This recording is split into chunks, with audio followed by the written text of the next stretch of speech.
Olá, estamos dando início a mais um programa Le Monde Diplomatique Brasil, Debates, uma parceria do jornal Le Monde Diplomatique Brasil com a TV PUC, o canal universitário e a TVT, a TV dos Trabalhadores. Hoje nós vamos tratar de um tema que está sendo conversa em todos os lugares. É a capacidade do SUS poder enfrentar a pandemia do coronavírus. É uma situação delicada, cheia de complexas articulações e que nós vamos procurar compreender melhor se nós temos hoje a capacidade ou não, né, de enfrentar em condições boas a situação de crise sanitária que nós estamos vivendo. Para tratar essa questão, nós convidamos dois especialistas. Eu quero apresentar para vocês a Glória Teixeira. A Glória é médica, epidemióloga, é doutora em saúde pública, tem concentração na área de epidemiologia, foi coordenadora nacional da vigilância epidemiológica do Ministério da Saúde de 91 a 94, foi diretora eleita do Instituto de Saúde Coletiva da Universidade Federal da Bahia, e é lá que ela é professora titular e pesquisadora na área de epidemiologia. Ela participa também de 2 comitês de peritos do Ministério da Saúde, da avaliação da Secretaria de Vigilância em Saúde e do Programa Nacional de Controle da Dengue. Quero apresentar para vocês também o Cláudio Maierovitch. Ele é médico sanitarista, mestre em Medicina Preventiva e Social, é especializado em vigilância sanitária, vigilância em saúde, epidemiologia, saúde coletiva e gestão. É médico sanitarista da Fiocruz, em Brasília, e foi presidente da Agência Nacional de Vigilância Sanitária de 2003 a 2005 e diretor de Vigilância de Doenças Transmissíveis do Ministério da Saúde, de 2011 a 2016. Eu quero agradecer muito a vocês a disponibilidade de participar desse programa e penso que isso vai ajudar a esclarecer a população com relação a esse impasse que nós estamos vivendo no enfrentamento da Covid, né? Mas, para começar, eu acho que a gente precisava ter uma ideia de como é que o SUS está hoje e como é que condições ele tem de enfrentar a pandemia. Glória, você podia começar a conversar com a gente sobre esse tema? Muito obrigada, né, pelo convite, Silvio. Muito bom estar aqui com o Cláudio, né? E para falar do SUS, né? Que é, sem dúvida nenhuma, o maior sistema público de saúde do mundo, né? E que está sofrendo muito, passando com muitas dificuldades por essa pandemia, por conta não só do desfinanciamento, né, mas também por conta da falta de uma coordenação central com diretrizes técnicas e políticas claras, né, para que os estados e os municípios possam conduzir suas ações. A pandemia não é fácil para ninguém. Sistemas de saúde antigos, estruturados, como o da Itália, do Reino Unido, também estão sofrendo muito, sofrendo no sentido de dificuldades para enfrentar essa pandemia. Por quê? No caso do Brasil, porque nós estávamos já há alguns anos, com um problema de subfinanciamento.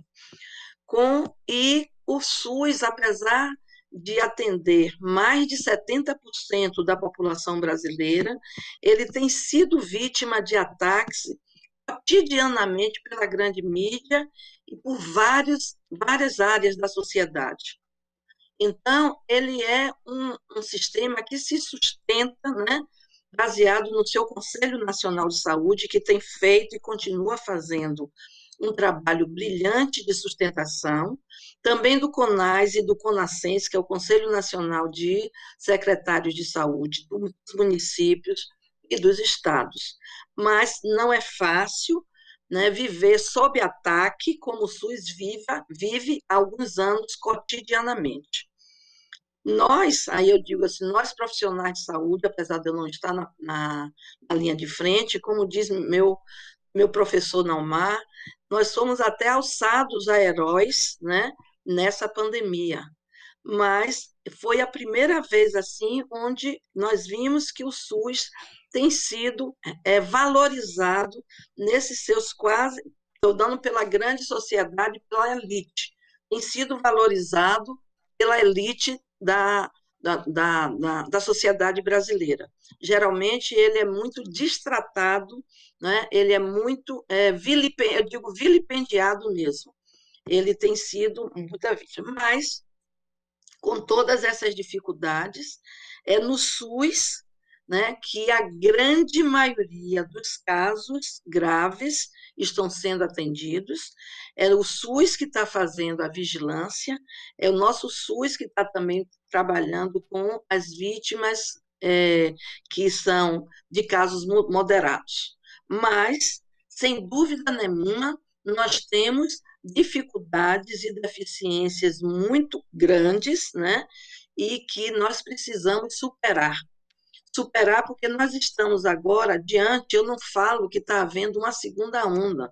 No meu entendimento, está havendo um recrudescimento da primeira onda de Covid-19. E essa segunda onda pode ser mais difícil de ser enfrentada, por conta de que nós já estamos com a nossa força de trabalho cansada.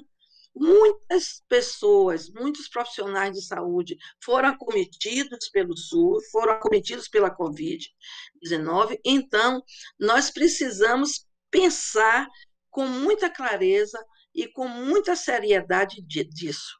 Precisamos de uma coordenação central do Sistema Único de Saúde, com diretrizes técnicas claras, baseadas na ciência, para que nós possamos atravessar essa segunda onda, essa que eu não chamo segunda onda, esse recrudescimento, né, com mais vigor do que o primeiro, e não é fácil.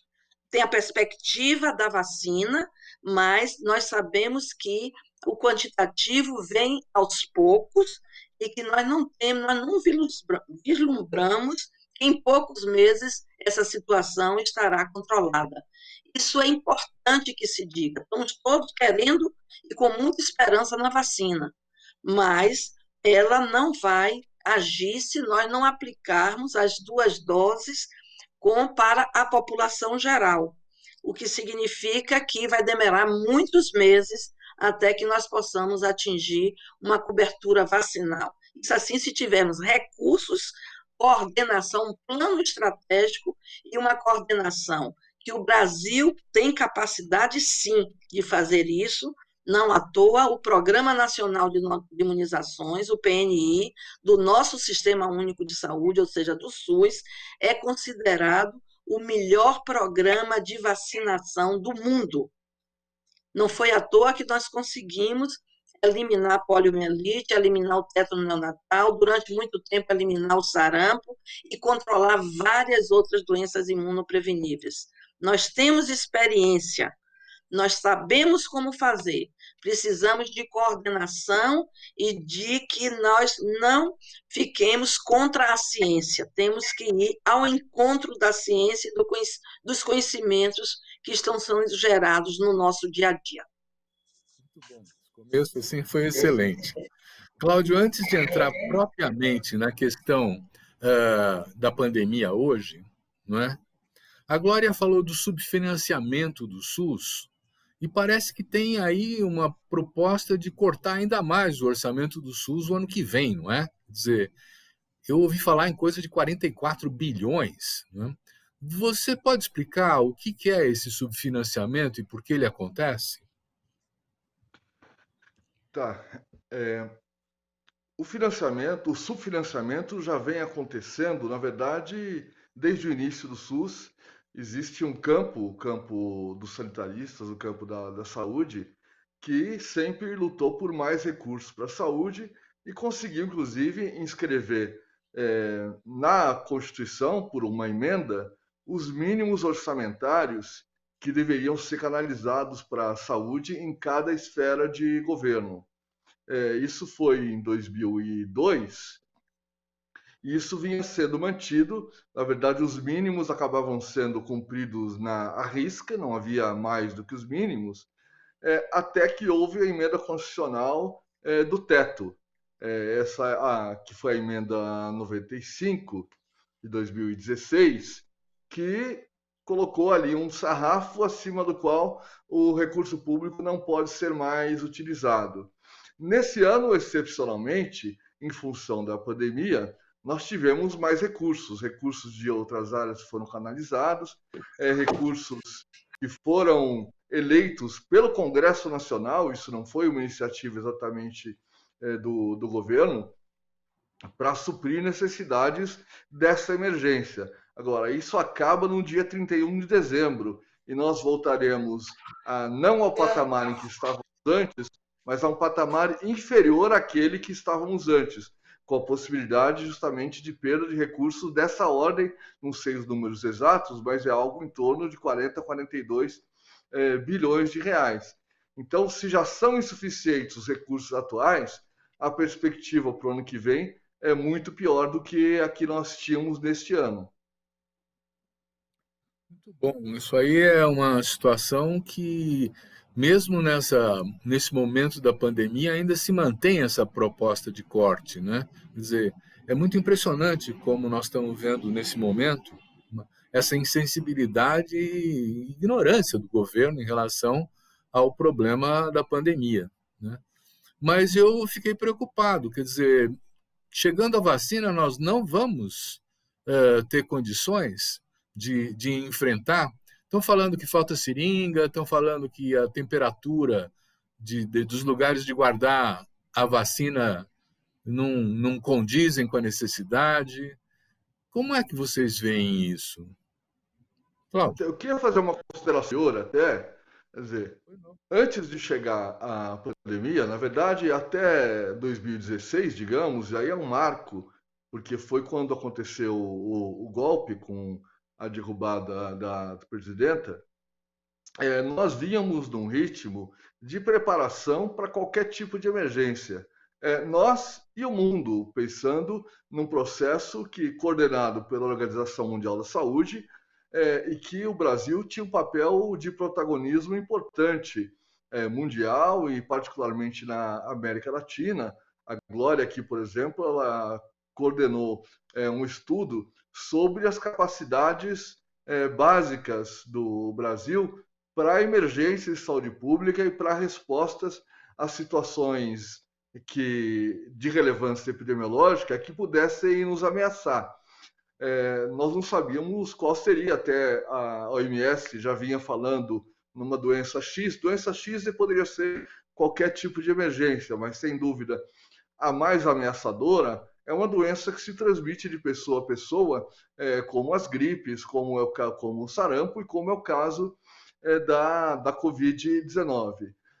Nós, evidentemente, não estávamos nadando em recursos, mas tínhamos um sistema preparado para, caso acionado, dar resposta a essa emergência. E esse sistema era o SUS, com as suas peculiaridades do ponto de vista da organização.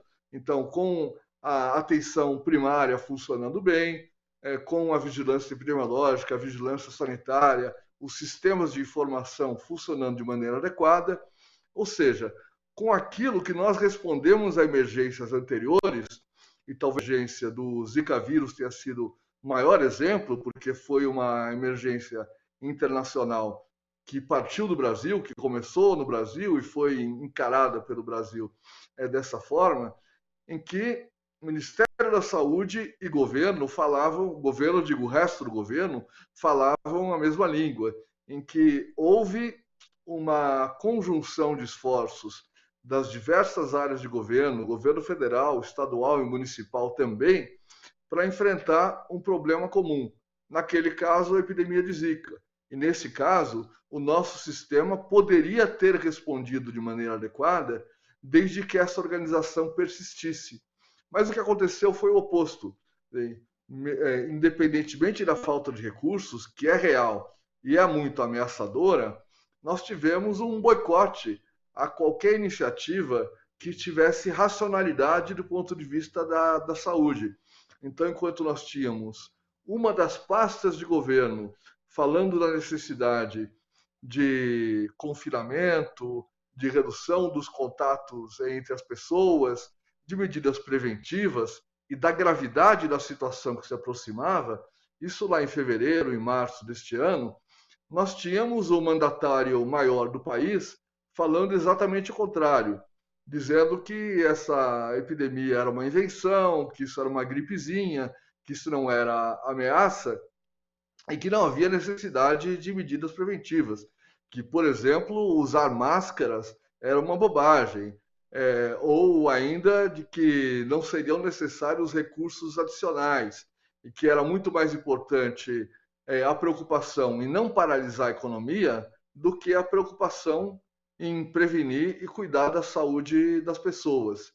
Então, naquele momento anterior, eu não tenho dúvida de que nós tínhamos um sistema com capacidade para, se disponível um instrumento como a vacina, utilizá-la da melhor maneira possível, porque essa utilização depende da concertação de todas as áreas de governo e depende de uma relação de confiança com a população.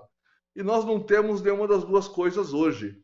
Então nós temos o risco de que chegam as vacinas e não tem plano, assim como não tem plano para enfrentar a pandemia, não tem plano para a utilização da vacina. Agora, com a cobrança enorme que está havendo, particularmente com a polêmica entre o governo federal e o governo do estado de São Paulo, começam a aparecer alguns planos, mas de uma forma improvisada e de uma forma que não combina as coisas, não combina a disponibilidade de recursos com a necessidade desses recursos.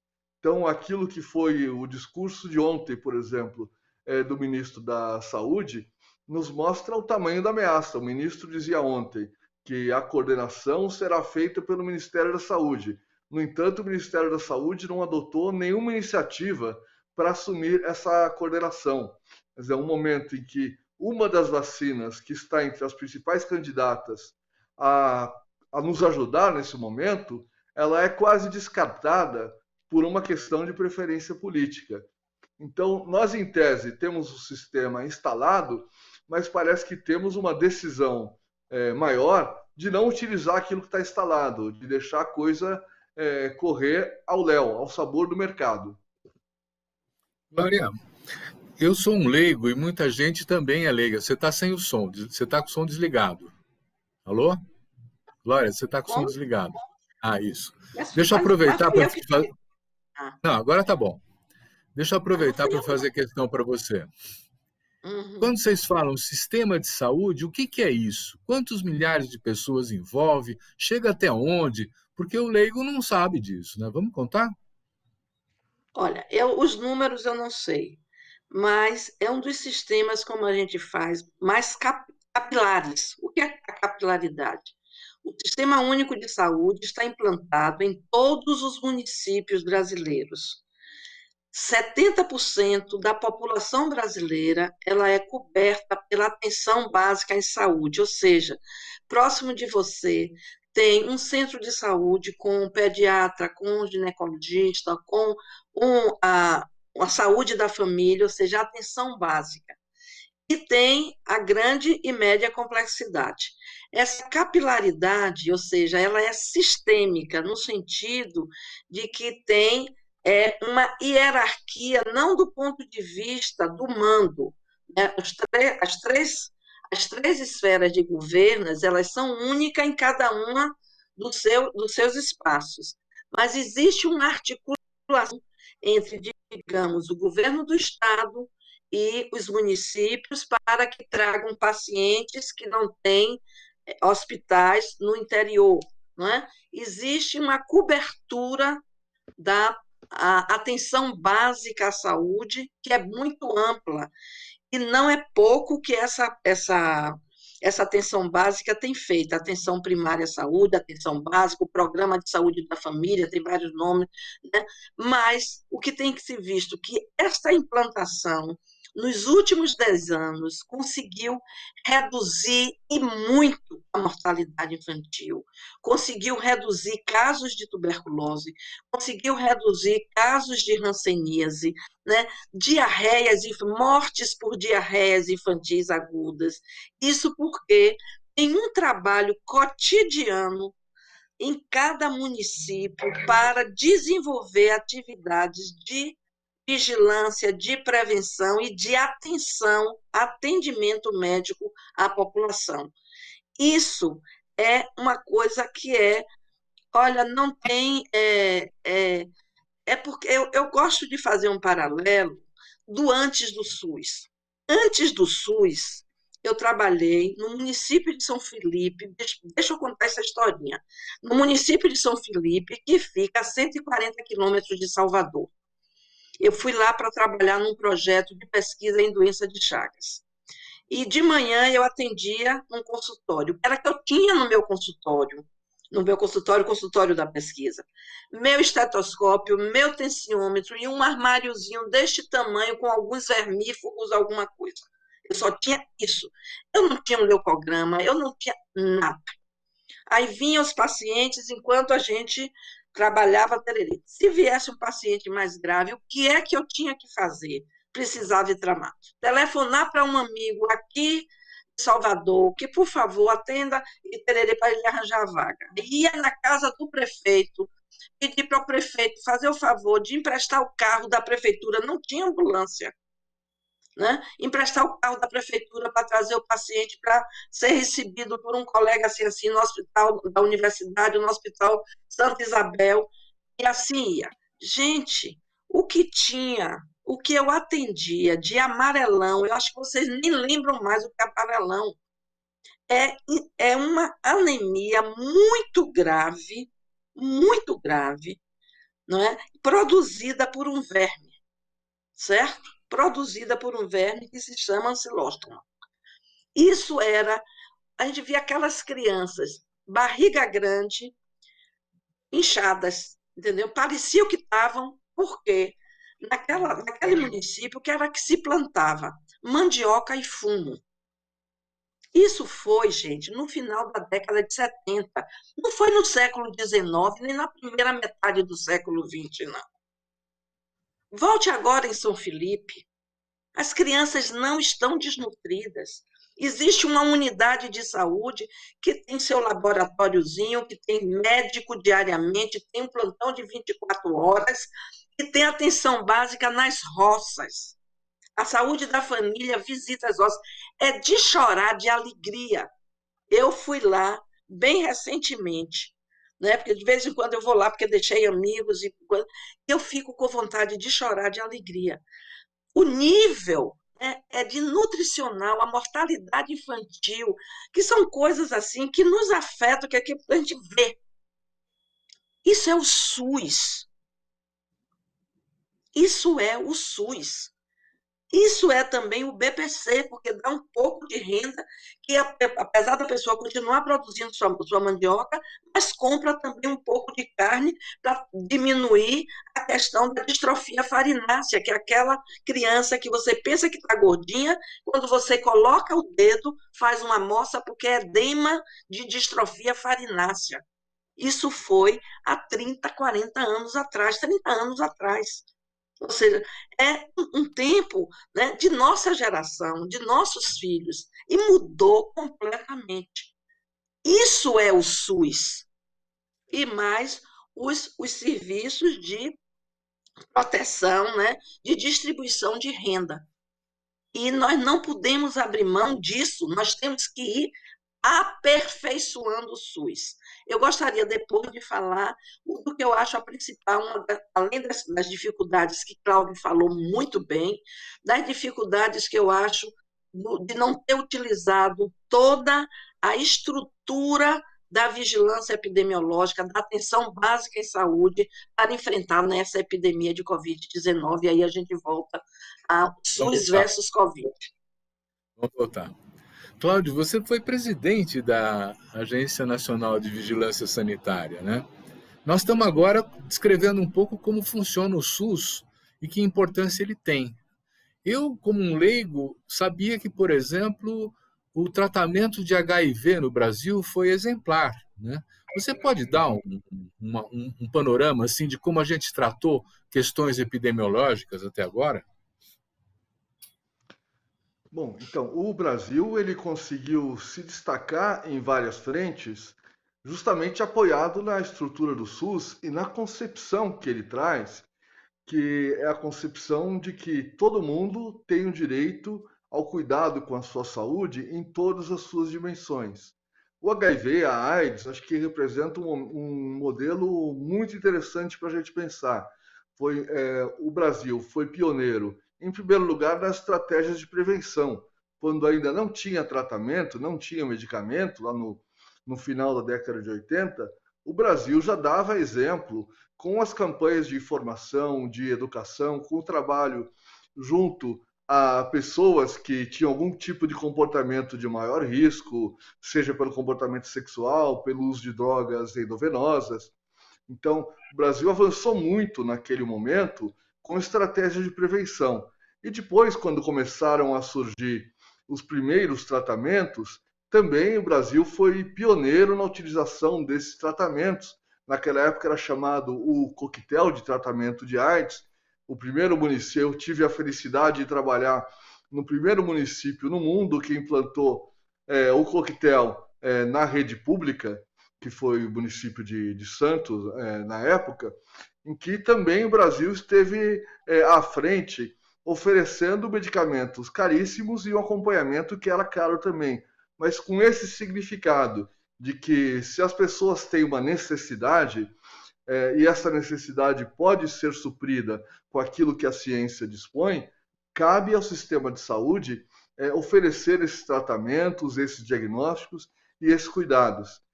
O exemplo da AIDS ele é muito conhecido, mas isso aconteceu nas diferentes áreas. Isso acontece, por exemplo, na área de câncer. O Brasil tem um sistema voltado para o atendimento à oncologia que oferece, sem pagamento, coisas que são caríssimas na rede privada, como é o caso da radioterapia, das diferentes quimioterapias ou mesmo imunoterapias, tratamentos que não estão disponíveis em outros países no sistema público. O atendimento aos renais crônicos, por exemplo. O Brasil tem uma rede enorme de hemodiálise, todo município tem uma referência, se não nele mesmo, numa cidade vizinha, em que ninguém vai morrer aqui pela falta de um acesso à hemodiálise.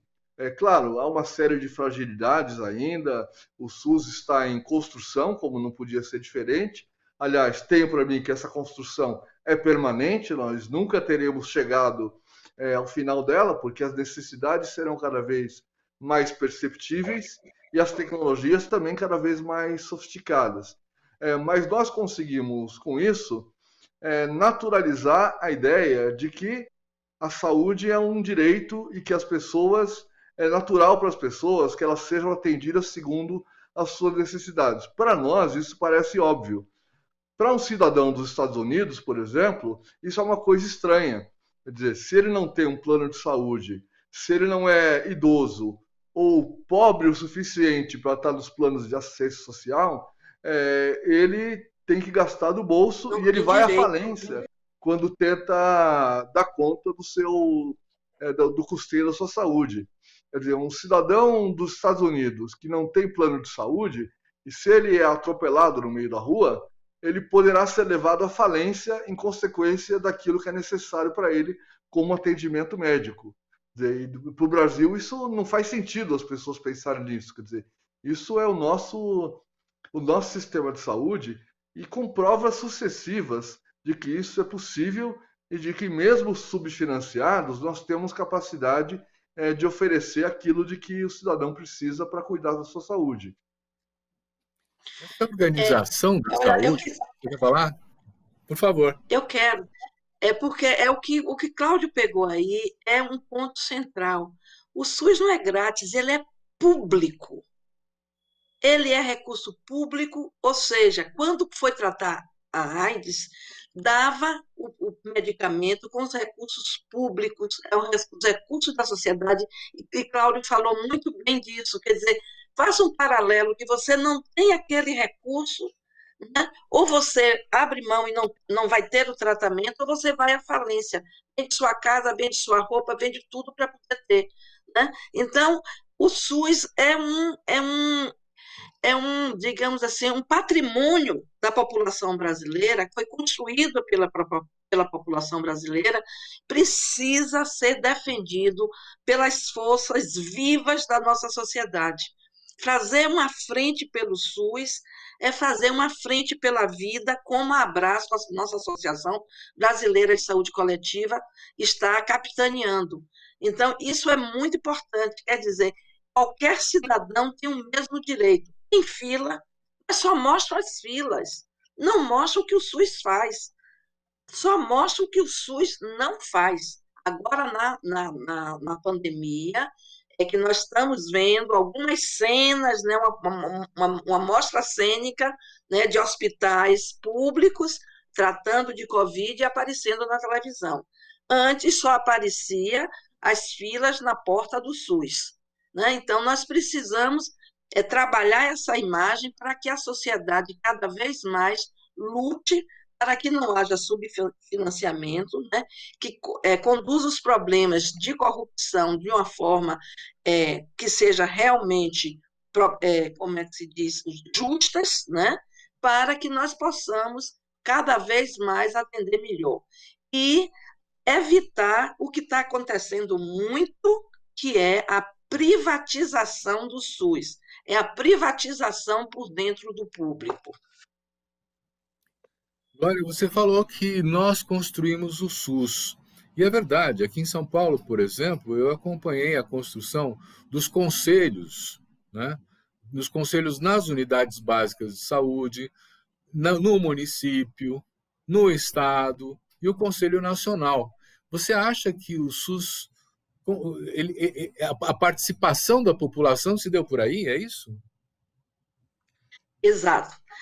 Foi uma construção muito interessante que foi antes da Constituição de 88, de que o SUS devia ter um controle social.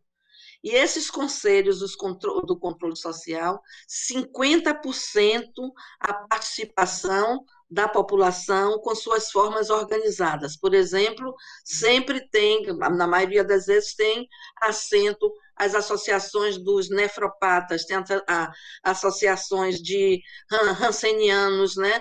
Tem vários como é que se diz, componentes da população, da sociedade. E os outros 50% de técnicos das 3 esferas de governo, dependendo se a gente está falando de município, de estado ou de Ministério da Saúde, né? E de alguns dirigentes e também de participações dos privados, né? Porque, claro, tem as empresas de medicamento, as empresas de hospitais, então também participam.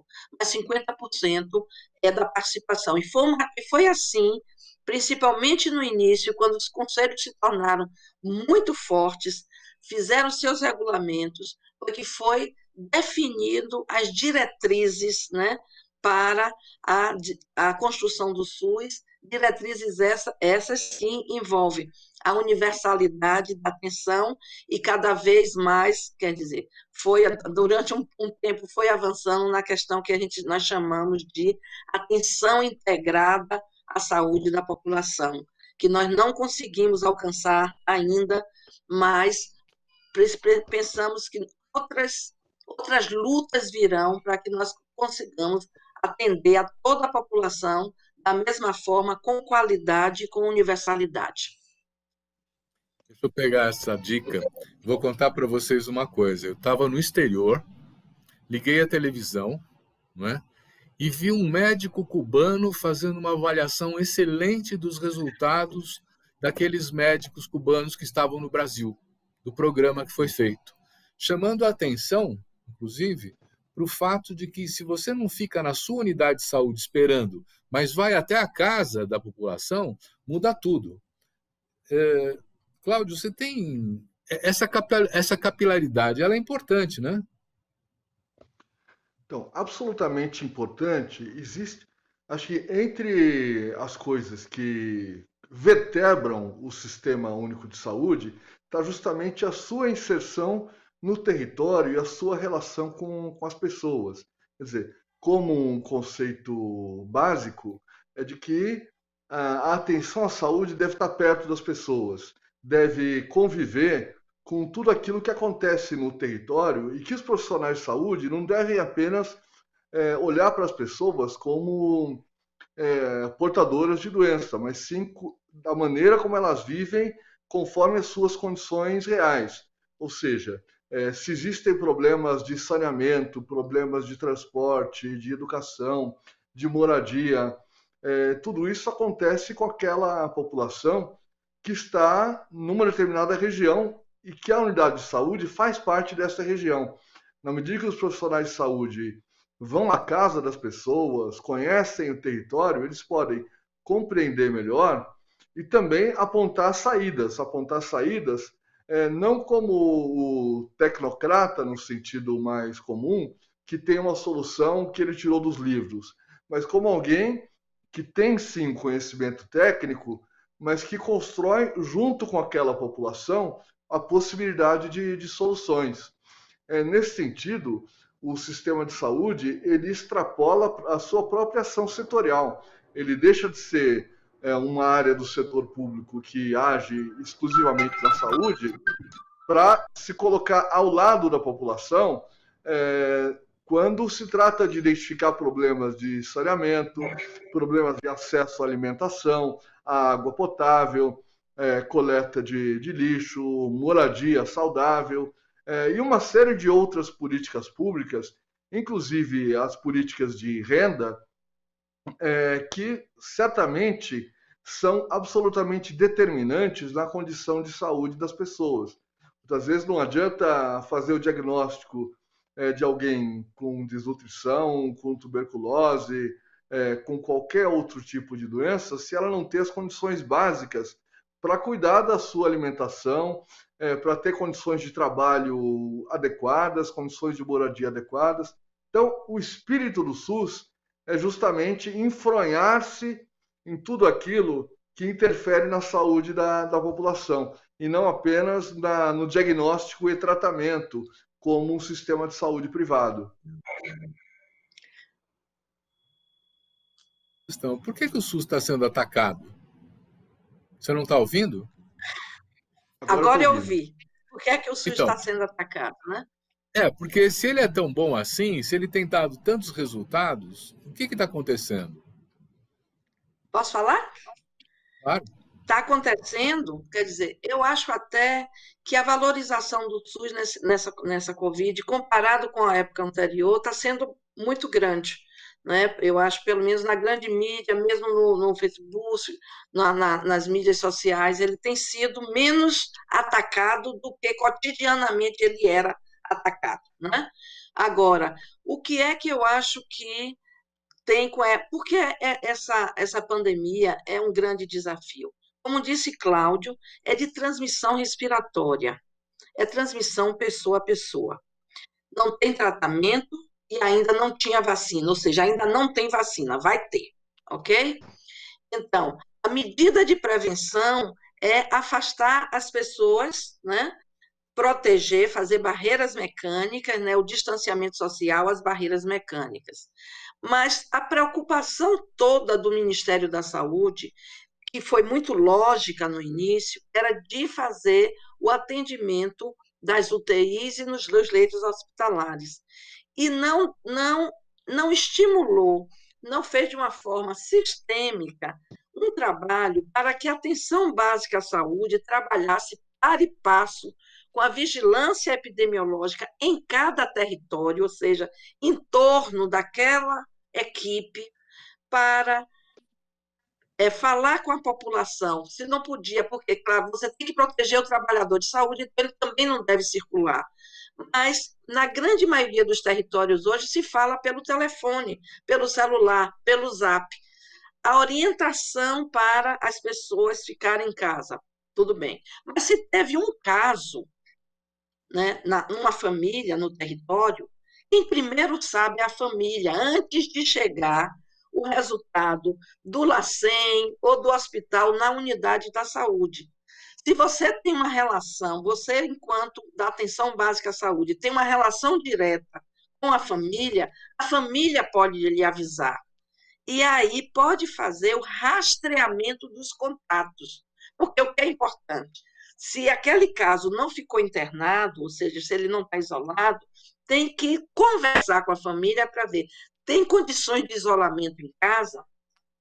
Tudo bem, porque tem muitas dificuldades que não é possível da pessoa ficar isolada em casa pelo tamanho da casa, pelas condições de higiene da casa, pelo número de habitantes da casa. Então, é de arrumar um equipamento público, que podia ser as escolas, de organizar as escolas, ou outros, uma sede de uma associação, para colocar aquela pessoa que teve o exame positivo, não precisou ficar internada, mas que ela não continue contaminando na comunidade. Isso é fazer o isolamento do caso.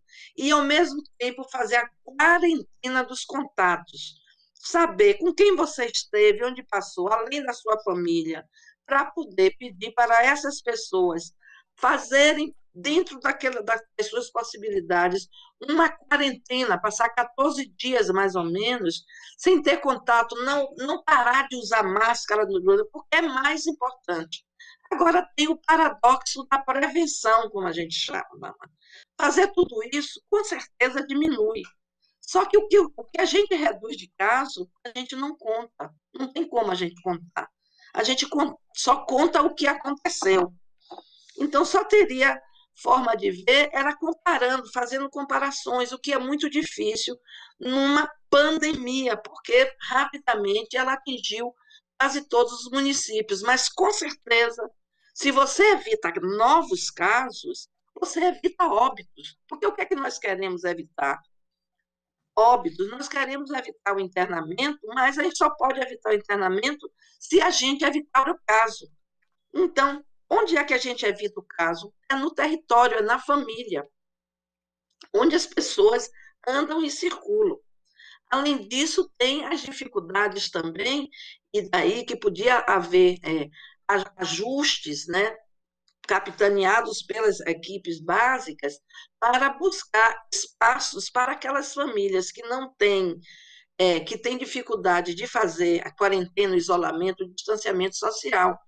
Mas, como não havia diretrizes nessa direção logo de início, nem houve de uma forma universal, não houve de forma, entendeu? Que saiu uma diretriz do Ministério da Saúde para que isso fosse feito pelos municípios, pelas equipes básicas. Então, alguns municípios tomaram essa decisão e implantaram, e tiveram algum sucesso. Mas, claro, esse vírus não é, porque o sucesso não é absoluto, porque é um vírus de transmissão respiratória que tem um alto poder de transmissibilidade. Então, acontece muito caso de uma vez só. É isso que entra em pânico e todo mundo entra, porque a cadeia de transmissão ela se reproduz muito rapidamente. A gente só podia fazer alguma contenção a partir do espaço menor que é o território. Não é fácil, não, eu estou falando que seja fácil, não, mas poderia, não é controlar de tudo a epidemia, eu não estou falando isso, mas podia ter mitigado, né, a epidemia, ter reduzido o número, o crescimento exponencial da curva epidêmica. Cláudio, vamos continuar então essa reflexão da Glória, no sentido de que você podia dizer um pouco como é que você está vendo o recrudescimento da pandemia. Quer dizer, nós não estamos na hora de comemorar e de poder fazer festa de Natal todo mundo junto, né? Não, eu acho que Aí eu é vou falar. impressionante. É Cláudio, tá bom, Cláudio. Eu Não, acho é que não pode. impressionante aquilo que aconteceu no Brasil, porque nós tínhamos tudo para dar uma resposta boa a essa pandemia. Nós não precisávamos ter 6 milhões de casos, não precisávamos ter, devemos estar chegando aí a 180 mil mortes. Quer dizer, nós estamos vivendo uma tragédia. Quando Tragédia. se comparam os números do Brasil pela população com os outros países, o Brasil é daqueles países que tem o pior desempenho no mundo. Talvez só não esteja pior do que os Estados Unidos, pelo menos em número de mortos. E o que a Glória nos traz, acho que exemplifica bem isso, quer dizer, em alguns municípios isolados, em alguns estados, foi possível agir de forma diferente, com resultados diferentes, que vêm sendo verificados quando se compara uns com os outros. No entanto, nós não tivemos nada a nível nacional. E ao contrário, assim, parece uma coisa difícil de acreditar que, se no início nós tínhamos uma certa disputa entre países para conseguir comprar os materiais, equipamentos de proteção, respiradores, etc., o governo brasileiro agora conseguiu produzir uma disputa entre os estados do próprio Brasil e entre os estados e a federação. Quer dizer, ao invés de ter um plano nacional que olha com racionalidade para necessidades das diferentes populações do país, dos estados e dos municípios, nós temos agora a briga para ver quem vai vacinar primeiro, quem vai conseguir comprar vacina antes do outro, aonde vai ser feita a foto da primeira vacinação, se é no estado que é base política do governo federal, se é no estado que é da base política do PSDB, ou se vai haver algum esforço conjunto para que o Brasil inteiro seja contemplado com esse insumo tão importante que será a vacina. Então, mas eu queria continuar essa reflexão. Quer dizer, a curva estava diminuindo, nós estávamos começando a ficar animados. Olha, já dá para sair, os restaurantes puderam voltar, as escolas. No fundo, quer dizer, tem todo um esforço enorme feito pela população, né? E não está dando certo isso? Não deu certo porque a abertura foi precoce. Não deu certo por isso, porque nós tínhamos que ter deixado a curva diminuir e a um nível mais baixo ainda e manter o distanciamento social durante mais algum tempo, para poder fazer o quê? Uma coisa clara, reduzir o risco de transmissão. Só reduz assim, se você diminuir contato entre pessoas, né? Então, o que é que está havendo? Nós não chegamos, no nosso entendimento, nós não chegamos a um nível de incidência muito baixa que a gente possa dizer que a primeira onda caiu e acabou, e nem passamos muitas semanas, que eu achava que devia ser pelo menos 2 a 3 meses, com uma incidência baixa, para dizer que é uma segunda onda. Então, é muito rápido, isso é um recrudescimento da primeira onda.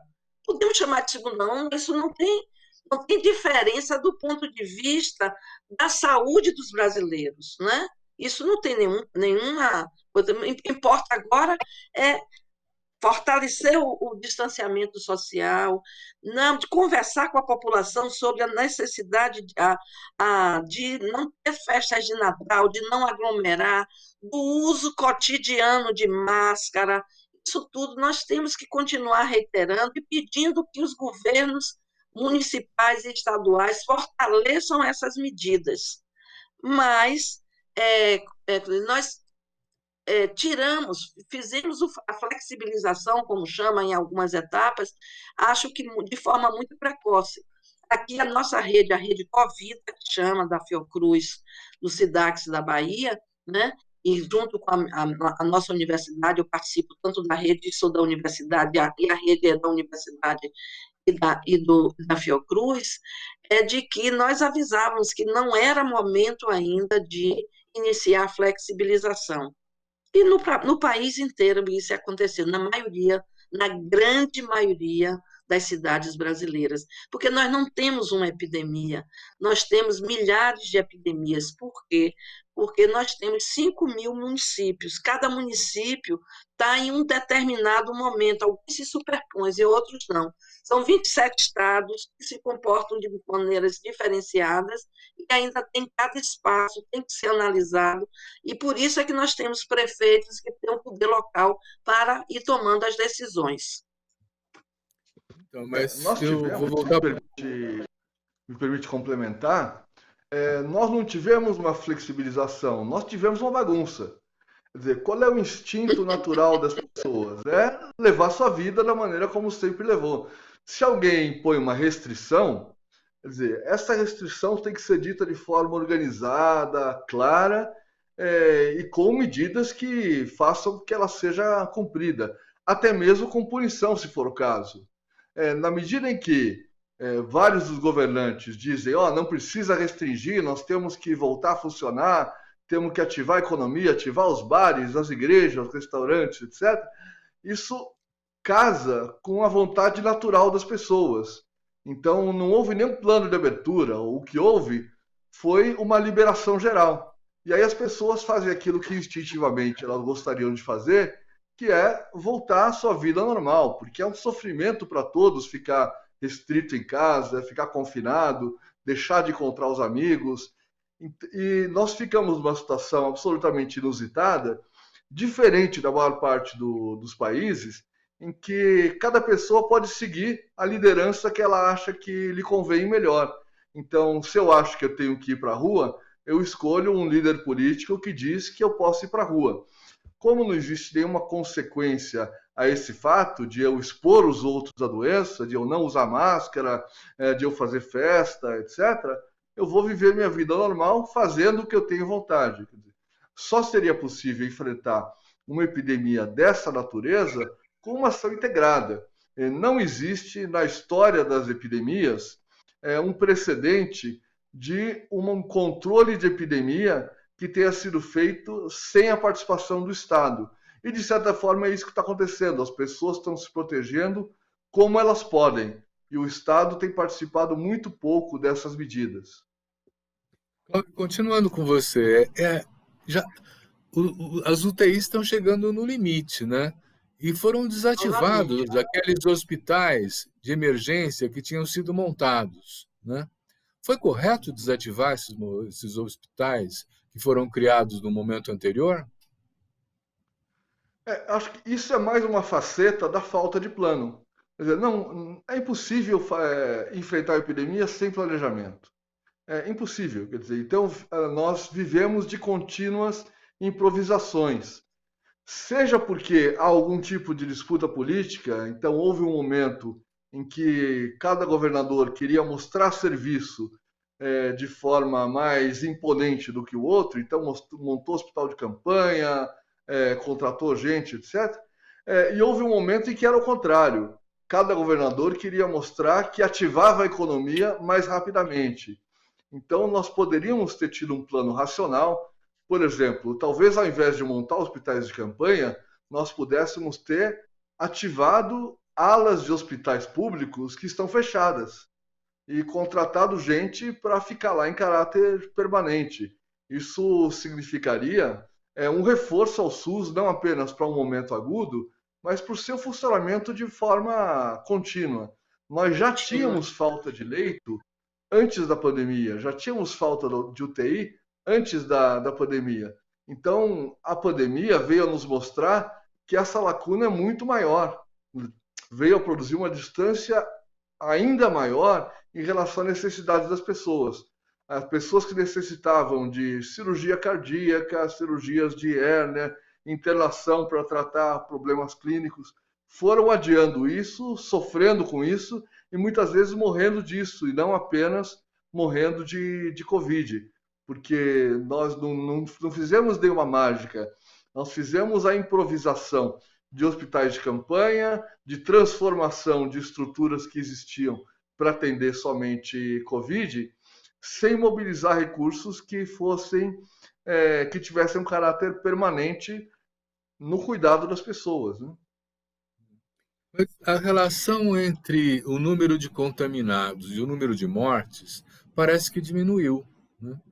Isso quer dizer que nós estamos aprendendo a conviver e a tratar a Covid, Glória? Não, pode ser que nós estejamos testando mais, né? Porque quanto maior o número de testes, né? Aumentou o número de testes, foi incluído também o chamado teste de antígeno, que é um teste rápido que mede o antígeno, que identifica o antígeno. Então, se você testa mais, você também pode ter, né, um maior número de positivos, a relação.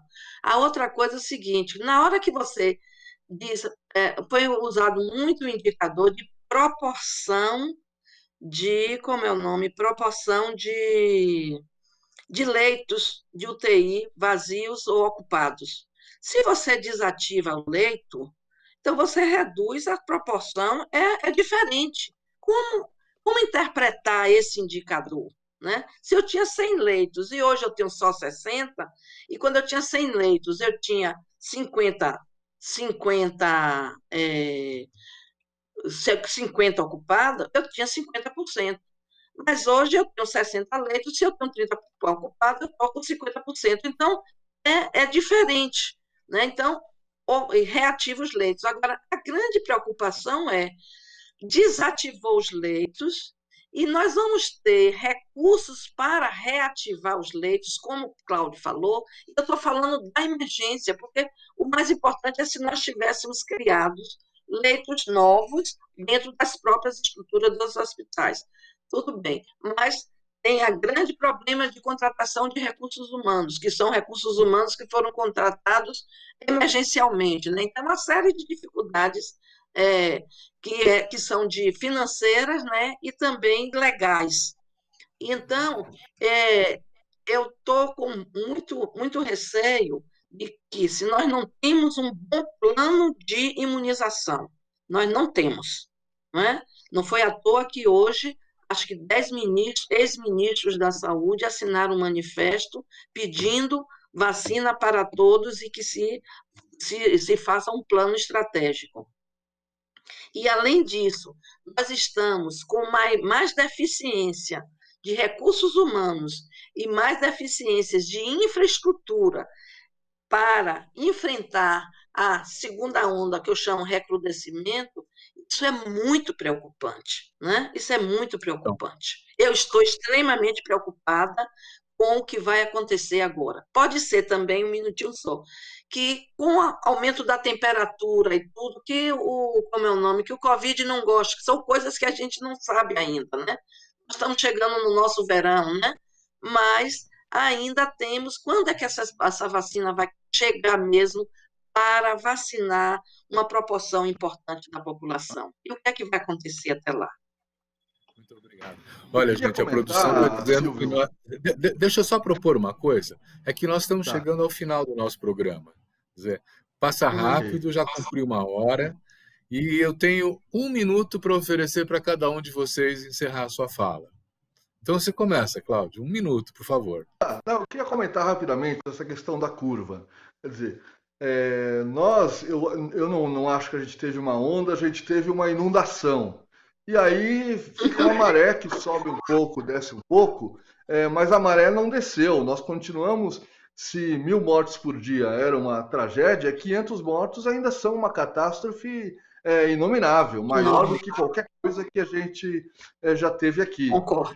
E parece que uma parte da diminuição da letalidade, que é a quantidade de mortos pelo número de doentes, também é porque, nesse momento, mais gente jovem adoeceu. Mas isso faz parte da dinâmica da doença, porque essa turma de jovens que se expôs agora, que está indo para as festas, para as baladas, para as atividades cotidianas, está se expondo muito, está adoecendo.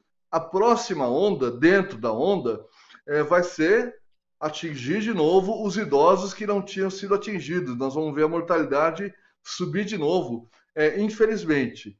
Então, a grande marca do que a gente está vivendo é a falta de perspectiva, porque se nós não temos um esforço sério de governo para ter um plano feito em conjunto com a sociedade para enfrentar a epidemia, e é uma coisa impensável que nós vamos ter uma vacina, ou seja, um instrumento eficaz para enfrentar a epidemia, e não saberemos utilizar direito este meio para conseguir interromper a transmissão de forma rápida. Nós vamos conviver com isso do jeito que caminhamos ainda por um bom tempo e vamos chorar muito sofrimento e morte que não precisava. Muito obrigado, Glória. 1 minuto, mas 1 minuto mesmo, viu? É 1 minuto mesmo. É o seguinte, Cláudio tem muita razão, que é a questão dos jovens terem ido para a rua e também o aumento da testagem, que se aumenta os casos, então a mortalidade diminui em relação aos casos diagnosticados, que no início, nos primeiros meses, nós não tínhamos tanto teste, não atingimos o ideal, mas aumentamos bastante a testagem nos estados e nos municípios. E se eu tenho que dar uma palavra no final brasileiros, vamos defender o nosso SUS.